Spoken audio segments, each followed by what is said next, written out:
באווירה ובמסרים קצת אחרים.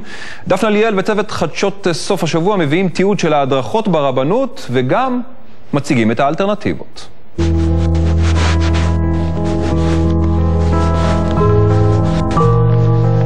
צריך שזה יהיה רק מזה. וואו, נראה כמו עפיפון. כל אישה בישראל יודעת שהדרך למפגש המרגש מתחת לחופה עוברת במפגש אחר. לדוגמה, רואה יחתנו לך מתנה יקרת ערך מכונת כביסה משוכללת.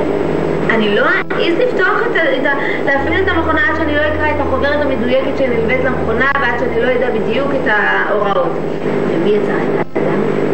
הקדוש ברוך הוא. והוא היחיד שיודע מה טוב למכונה הזו ומה לא טוב לה. תפקידה של מדריכת הקלות הוא ללמד את אותן הוראות יצרן שיצר הקדוש ברוך הוא, את דיני הטהרה, באילו ימים מותר לזוג נשוי לקיים יחסי אישות ובאילו אסור. המצווה עצמה מגנה עלייך. כל בדיקה שאת עושה, את צוברת לך מלאך שמלווה אותך אותו יום ושומר עלייך. היא עשתה את הבדיקה הזאת ואני נבראתי ממנה, אני המלאך שלי. עכשיו כשאלי צריכה משהו, צריכה להצליח בחיים, צריכה שבעלה יחזור הביתה בשלום ולא יקרה כלום, אז היא מתפללת להשם. המלאכים האלה רצים לקדוש ברוך הוא, ואומרים, אני נבראתי מילי. הדרכת הקלה היא אחת מתחנות החובה בשרשרת החיול שבסופה תעודת הנישואים הנחשפת. ליאת וחן העדיפו לעשות את זה דרך צוהר, גוף שנחשב ליברלי יותר ומסביר פנים, אבל עדיין מורשה חתימה כי התכנים עוברים במלואם. פשוט הלכות רומנטיקה. איך אנחנו משמרים את הזוגיות ואת את הקשר בינינו באמת בצורה כזו שהוא לא ידעך. אנחנו לא כל כך מאמינים, כאילו, אז קשה לנו למצוא את הרציונל. הרבה פעמים אתה עושה דברים שלאו דווקא נעימים לך, או לאו דווקא בדיוק אתה באותו רגע חושב שזה הדבר הכי, אבל אמור להיות לזה איזשהו ערך מעבר. כי בואו נבין שההלכה אומרת שאסור לקיים יחסי אישות. לכאורה מי שעובר על האיסור הזה, זה ממש מה שנקרא עונש כרת. זאת אומרת, זה ממש חמור. שרון העדיפה לא לפרט, אבל סוגיית העונש הייתה מוטיב חוזר בכל ההדרכות שהיינו בהם. המדריכות לא חסכו מהקלות הצעירות את העונשים המאיימים שקובעת ההלכה למי שעובר על דיני הטהרה. כתוב על שלוש עבירות נשים מתות בשעת לידתם. על 3 עבירות. על חלה, הדלקת נר ונידה. לפעמים אומרים, איך הוא ניצל? כולם בתחנה היה פיגוע וכולם, והוא ניצל. זה לא מזל, זה לא נקרה. איסור נידה לפי עונשו וחומרתו זהה לאיסור עריות, כמו גילוי עריות. זהו שהאיסור כמו כבגידה, כמו כן, כמו לאכילה ביום כיפור. טהרת המשפחה הוא המפתח, המצווה שהיא המפתח להצלחת הבית היהודי, לכל זוג וזוג. ההפרדה והחיבור. ההפרדה והחיבור. כל חודש מתחתנים. אז יש אווירה, יש כיף. לא מחפשים בחוץ דברים אחרים, חס ושלום. הם בוחרים אם לפתוח את הצוהר הזה קצת או הרבה, ואם להכניס את היד ולהוציא קצת או הרבה, וזו בחירה שלהם ואף אחד לא עומד ואף אחד לא בודק להם ואף אחד לא עושה להם חישובים של מה אתם כן עושים, מה אתם לא עושים, זה בינם לבין עצמם. כל הזמן, לי היה ככה, אוי לי הייתה מישהי מהממת, אוי היה לי סיוט. הדרכות הקלה כבר הפכו מזמן לנושא מועדף בשיחות סלון קלות כמובן. בחרתי לקחת את זה בצורה חיובית, ולקחת את הדברים שאני באמת מתחברת אליהם, ולמנף את זה למקום לחיים טובים. תראי, אני מעריכה ואני מבינה את המקום שממנו הייתה לה חוויה מחבקת. אני נתקלתי מול אישה מאוד, נגיד, גבולי, פרימיטיב. זה מה שצריך, ככה צריך להיות. רק לאחר כך תקבלי את התפסים, שנסיים את הכל, תקבלו את התפסים ואת האישורים. אצל נועה זה לא נגמר בתפסים, להפך. היא התחילה חיי זוגיות חדשים, שבהם היא מיישמת את מה שלמדה. הבנתי שזה יכול לתרום מאוד לזוגיות. שמירת הכבוד, הפסק זמן שלוקחים בתקופה הזאת של החודש. הכמיהה והציפייה, חשבתי קדימה מבחינה עתידית על השנים קדימה, כמה זה יכול לתרום ולשפר את הזוגיות, והחלטתי שאני הולכת על זה.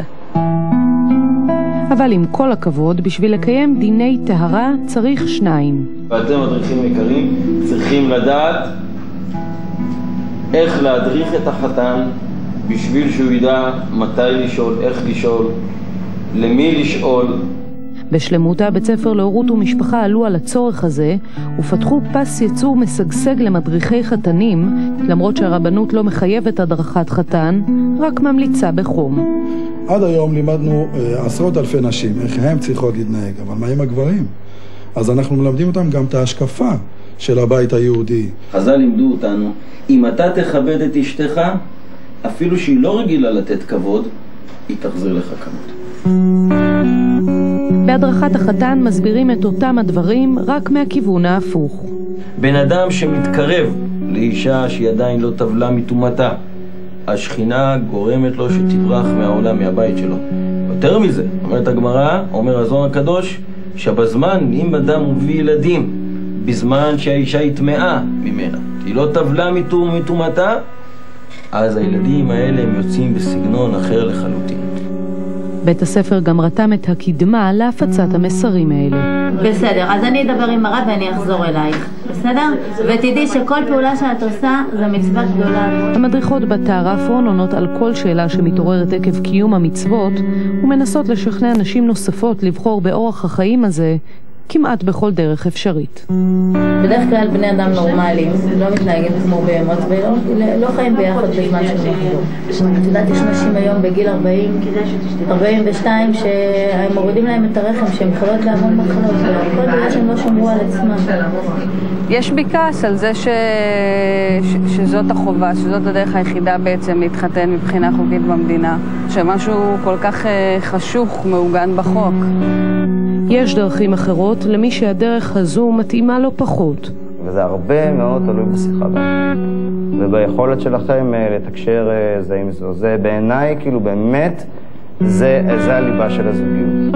התנועה הרפורמית עורכת הדרכת זוגות שנראית יותר כמו קואוצ'ינג או טיפול זוגי, אבל המדינה לא מכירה בהם ומסרבת לרשום את המתחתנים במשרד הפנים, דבר שעלול ליצור לא מעט קשיים בירוקרטיים בהמשך. אני שמח שאני לא יכול לתת את התעודה למשרד הפנים וזה, ואני לא צריך את זה, כי שבאים אליי זה אומר שבאים כדי לקבל את הדבר האמיתי של הליבה של הזוגיות.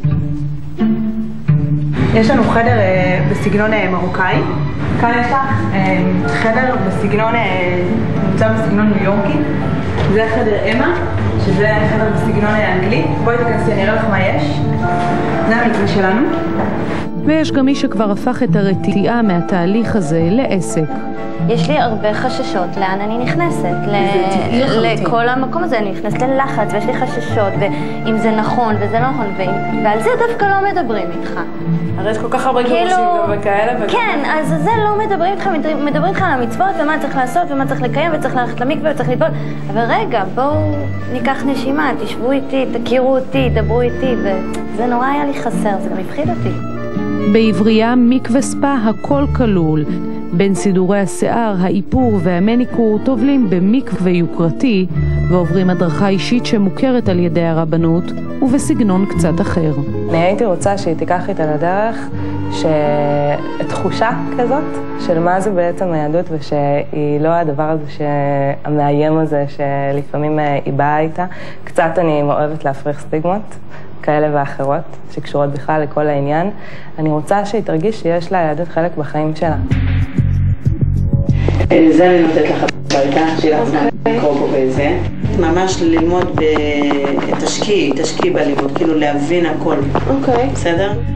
רגע לפני שהשיעור נגמר, המדריכה בכל זאת בודקת את רמת ההבנה והקשב. אני רוצה סתם לראות אם את יודעת לבד, זה קשה, בדרך כלל לא יודעים מה שמסבירים, מתי את חושבת שאת צריכה לעשות הפסקה? בוחן פתע, רגע לפני שהיא יוצאת, למבחן האמיתי. תעשי מה שלימדת אותך, כשאת שמה את זה, כן, מצוין. בסדר?